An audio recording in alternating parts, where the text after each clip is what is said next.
How's it going, all you minties? This is the Uncanny Omar from Near Mint Condition, the home of collected editions. And join me today for my advance overview of the Street Fighter Origins Sagat Hardcover from Udon Entertainment. So, stay tuned.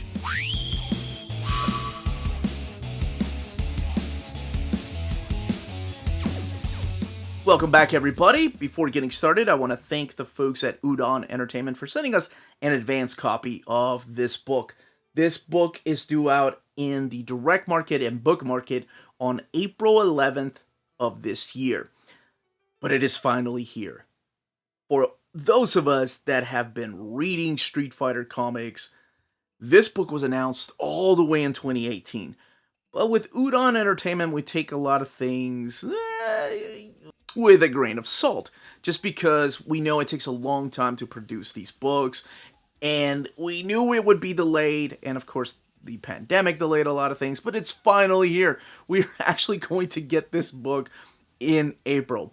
Now, what we're looking at here is the Udon store exclusive cover. It is a limited edition exclusive cover at that, so they're only taking pre-orders right now as of this video. So if you're interested in this one, make sure not to miss out on it.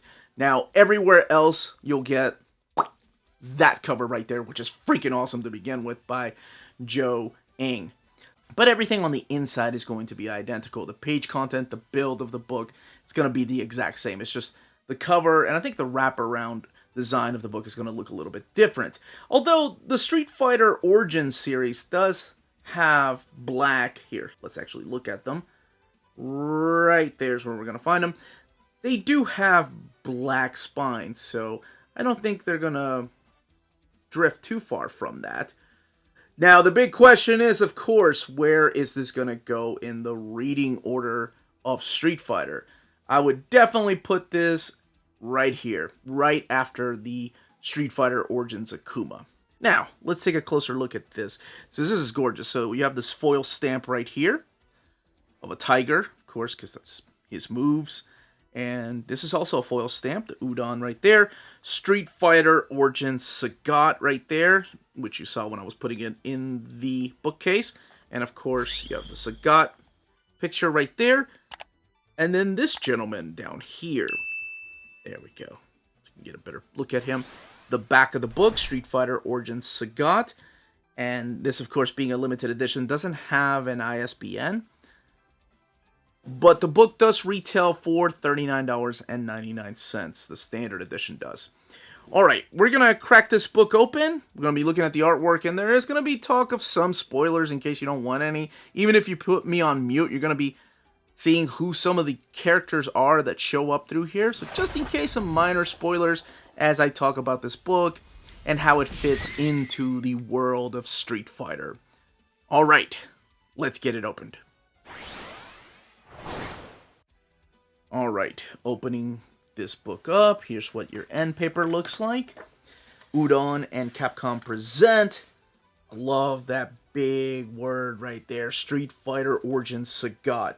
Chris Saracini is the writer on the book. Joe Ng is the artist, with the colors here by Espen Gruntinger. And the lettering down there. Of course, I think I just butchered a bunch of people's names. Forgive me for that. And what is this about? What are we talking about when we talk about Street Fighter? Now, Street Fighter to me always brings back memories of going to the arcade and checking out the first one. Now, the first one was nothing to write home about. We played it, you were either Ken or Ryu, and you beat up a bunch of characters. It was really cool because this goes back to Street Fighter 1. I'll get to that in a little bit. But by the time Street Fighter 2 came out, that was the first time I remember being in the arcade and having to have a quarter to hold my place in line to go up against the person that was up there winning all the bouts. Because while Street Fighter 1, you could do a versus mode, couldn't choose different characters, not that many different characters. With Street Fighter 2, there were 8 characters.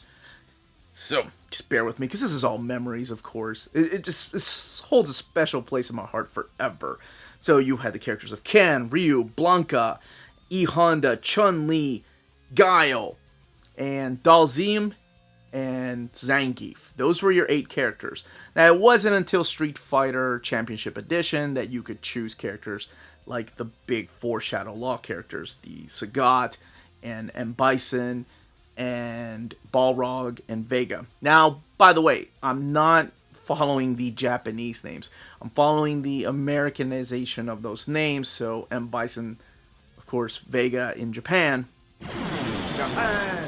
I will refer to him as M. Bison because that's just the way I grew up. And honestly, that's the way that the Udon books also write the characters. So this is all the story of Sagat before Street Fighter 1, before Street Fighter Alpha. This is Sagat right here. He had hair. He doesn't have the scar. He doesn't have the eye patch. Now, if you're expecting the origin of the scar and eye patch, you're going to have to look elsewhere because those stories have already been told.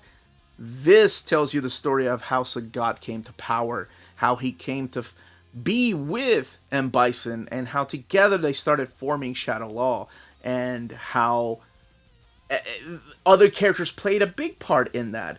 So it's actually a really interesting concept of him just joining a different part of Thailand and leaving the tiger monks, and that's who taught him everything. As a matter of fact, this right here is Pak Pao, who's trying to get him back because they need him to come back home to protect their home, and he's like, I've gave up that life. This is my new home now. The military regime is changing everything. And then we meet this other character. This is a big badass who kind of looks like Akuma, but this is Nuakan, and he refers to himself as a god, and he is the Muay Thai god, or at least he believes he is. So of course their paths are about to cross because he does something horrible to the people that were once Sagat's people, or the people that he thought were his family. He does something horrible to them, and of course he uses that against Sagat to kind of get him riled up and to trick him into a fight. This, by far, is my favorite thing, and I know it's ridiculous. So, you probably remember this guy right here. If you've played enough Street Fighter, he was in Street Fighter 1, and of course he came back in Street Fighter Alpha. Was he in the first one? Yes, he was. This is Gen. Now, Gen wants to enter the tournament, and he finds out that somebody has already entered this tournament of Elite. And this all taking place in Thailand, by the way, under his name Gen. And you find out that the gentleman that took his place in the tournament, claiming to be Gen, is none other than one of his students. And he calls him a faker, you're a shameless fraud, and he calls him by his name, Shenlong. Oh my gosh. When I read that, I almost lost it. Again, just showing my age. But I mean, this really hits for us Street Fighter fans that have been playing the video games for decades now. When he said Shenlong, my mind did not immediately go with Dragon Ball Z, you know, because I think most people are like, oh, Shenlong. No.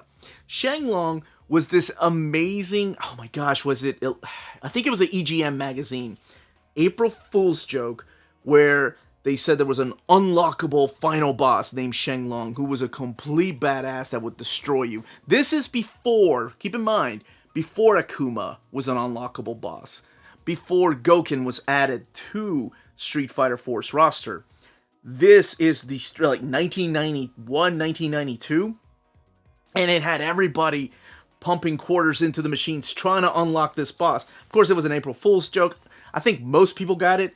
My dumb ass did not. I was 1992, what was it, 13, 14 years old.